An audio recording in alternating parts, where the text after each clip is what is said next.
ناظرین بریک کے بعد خوش آمدید. بات چل رہی تھی سلیکشن آف ریسرچ ٹاپک کی. آئیے ہم سر سے مزید بات کرتے ہیں. سر جیسے آپ نے فرمایا کہ جو لیٹسٹ ٹرینڈ ہوتا ہے، فار ایگزامپل سوشل میڈیا پہ ٹرینڈ چل رہا ہے، اس کے اوپر ہم ریسرچ نہیں کر سکتے.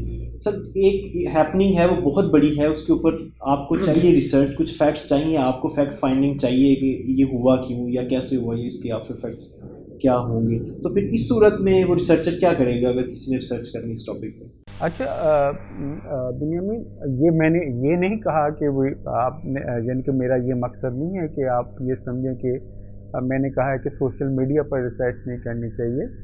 میں کہہ رہا ہوں کہ فار ایگزامپل آج کوئی بم دھماکہ ہو گیا، ٹھیک ہے، اللہ نہ کرے.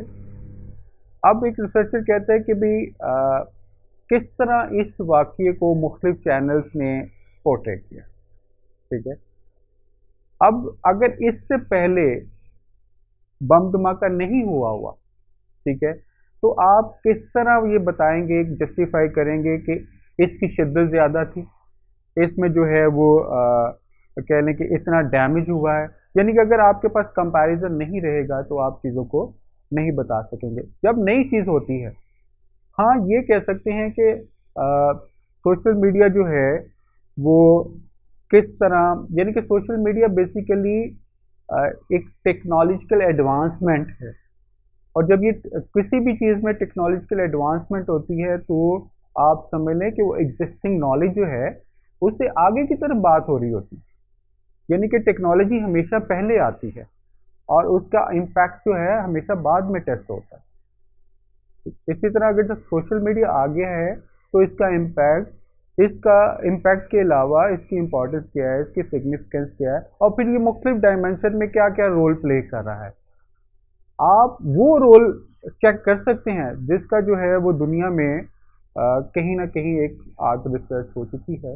آپ اس کو دیکھ کے اس کی بیس کے اوپر جو ہے وہ آگے بات بڑھا سکتے ہیں. لیکن اگر آپ کہیں کہ جو سوشل میڈیا ہے اس کا اس ڈائمینشن میں رول چیک کرنے کی طرف چلے جائیں جہاں آپس میں لنک ہی کوئی نہیں بنتا، تو آپ کے لیے پرابلم ہے. سر یہ جو سوشل میڈیا ہے اس میں اب بہت ساری آسانی آگے کی ڈیٹا کمپائل کر کے آپ کو بتا دیتا ہے کہ فار ایگزامپل ایک پوسٹ ہم نے کی ہے، اس کا آپ نے ریچ چیک کرنی ہے، اس میں یہ چیک کرنا ہے کتنے لوگوں نے کمنٹ کیا ہے، کس طرح کا کمنٹ کیا ہے، وہ کنسولیڈیٹڈ ڈیٹا آپ کے پاس ایک آ جاتا ہے. یہ ریسرچر کے لیے ایک آسانی ہے بھارت. اس میں جب ہم کوئی سلیکشن آف ٹاپک کرتے ہیں سوشل میڈیا کے پرسپیکٹیو میں، تو وہ کیا اس میں کچھ چینجز، کچھ تبدیلی آتی ہے یا وہی فارمولا اپلائی کریں گے جو ادروائز ہم؟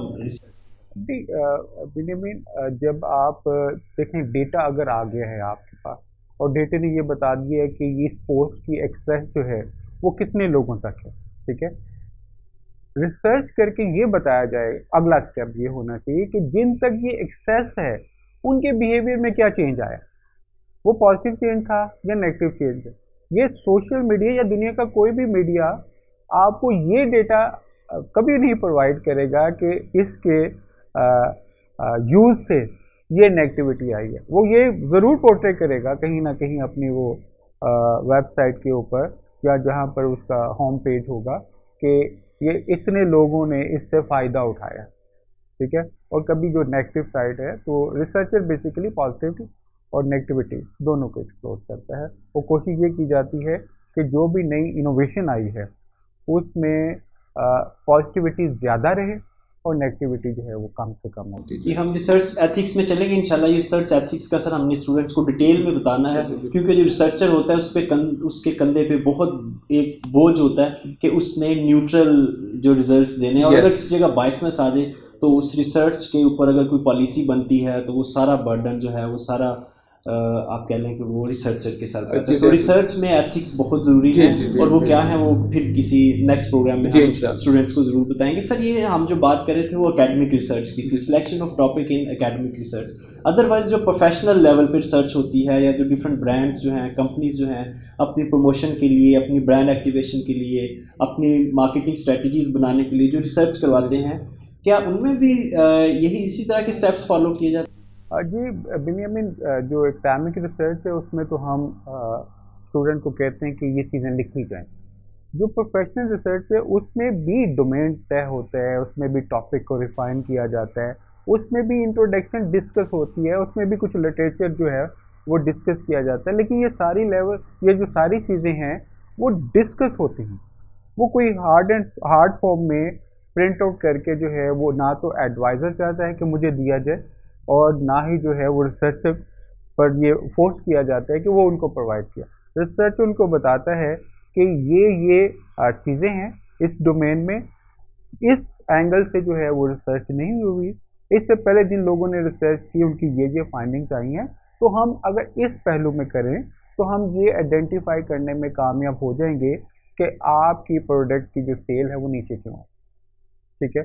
और अगर वो उस पर इंटरेस्ट होगा कि भाई क्यों आई है, वो रीज़न भी बता दी जाएगी, और रिसर्चर जो है अगले यानी कि नेक्स्ट लेवल के ऊपर उसको ये सुजेस्ट भी कर देता है कि ये प्रॉब्लम तो आइडेंटिफाई होगी, इसका सोल्यूशन क्या है। तो उसके लिए सोल्यूशन के लिए फिर एक नेक्स्ट फेज की रिसर्च जो है वो की जाती है, और हमारा जो है यहाँ पर एडवर्टाइजर वो दोनों में इंटरेस्ट होता है। वो कहता है प्रॉब्लम आइडेंटिफाई होगी, और वो प्रॉब्लम उसकी आइडेंटिफिकेशन जो है वो रिसर्च बेस्ड होती है। उसके बाद वो कहता है कि आप बताएं इसका प्रॉपर जो है वो सोल्यूशन क्या है, तो फिर रिसर्चर जो अगली जो है वो, यानी हम कह सकते हैं कि रिसर्च सिलेक्शन ऑफ टॉपिक वो एकेडमिक हो या प्रोफेशनल लेवल की हो, उसमें जो मेथडोलॉजी है सेम है, लेकिन एकेडमिक में उसको डॉक्यूमेंट कर लिया जाता है 100%, और जो प्रोफेशनल है या अप्लाइड रिसर्च है उसमें उस तरह डॉक्यूमेंट नहीं किया जाता, लेकिन 12 स्टेप फॉलो किए जाते हैं। बिल्कुल। सर थोड़ा सा ये रहनुमाई फरमाएं कि एक रिसर्च टॉपिक है, एक थ्योरेटिकल फ्रेमवर्क है, एक थ्योरेटिकल पर्सपेक्टिव है, इन तीनों में ज़रा स्टूडेंट की रहनुमाई फरमाएं, डिफरेंस क्या है और इनका आपस में रिलेशन क्या है। अच्छा, पहले तो ये समझ लें कि जो थ्योरेटिकल पर्सपेक्टिव है या थ्योरेटिकल फ्रेमवर्क है वो कोई दो मुख्तलिफ चीज़ें हैं, नाम जो हैं वो मुख्तलिफ दिए गए हैं। और यहाँ थोड़ा सा ज़रा मैं अगर क्लियर कर दूँ, अगर आपकी इजाज़त हो, थोड़ा सा अगर आपके पास टाइम है तो मैं ज़रा डिटेल से ज़रा बता दूँ कि हमारे यहाँ जो है वो कन्फ्यूजन जो पैदा की गई वो ये की गई, जो थ्योरेटिकल पर्सपेक्टिव है उसको जो है ना वो जो पैराडिम है उसके साथ जो है ना जोड़ दिया गया। पैराडिम से मुराद जो है कि भाई a set of beliefs shared in a scientific community, और दुनिया में जो बड़ी पैराडिम जो है एक्सप्लोर हुई, जिनके ऊपर काम होता रहा और अभी भी हो रहा है, और उनके नीचे ही जो चीज़ों को देखा जा रहा है, यानी कि सोशल साइंसेस, जब बात हुई कि सोशल साइंसेस को भी उसी तरह एक्सप्लोर किया जा सकता है, उसी तरह वेरीफाई किया जा सकता है, उसी तरह टेस्ट किया जा सकता है जिस तरह नेचुरल साइंसेस को किया जाता है, तो अमर्जेंस ऑफ फर्स्ट पैराडिम जिसको हम पॉजिटिविज्म कहते हैं, ये पॉजिटिविज्म आ गया। यानी कि पॉजिटिविज्म ये कहता है कि नॉलेज जो होगा उसी को कंसिडर किया जाएगा जो साइंटिफिकली प्रूव होगा, ठीक है।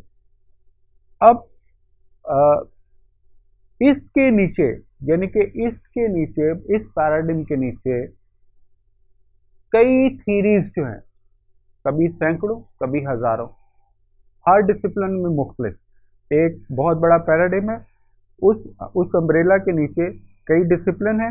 अब उस डिसिप्लिन को एक्सप्लेन करने के लिए कई तरह की थीरीज हैं, ठीक है। तो लोगों ने पैराडिम को थ्योरेटिकल पर्सपेक्टिव से जोड़ने की कोशिश की, जबकि ये दोनों मुख्तलिफ, पैराडिम एक मुख्तलिफ चीज़ है और थ्योरेटिकल पर्सपेक्टिव या थ्योरेटिकल फ्रेमवर्क वो मुख्तलिफ चीज़ है। सपोज दैट अगर हम पॉजिटिविज्म की बात करते हैं, मैथ कम्युनिकेशन में बात करते हैं, तो हम कहते हैं कि जो पॉजिटिविज्म है उसके नीचे अगर थ्योरेटिकल पर्सपेक्टिव आए हमारे पास, तो वो कह ले बुलेट थ्योरी का। बुलेट थ्योरी बिल्कुल इस तरह का कि मीडिया से कोई मैसेज जाता है तो उसका असर होता है।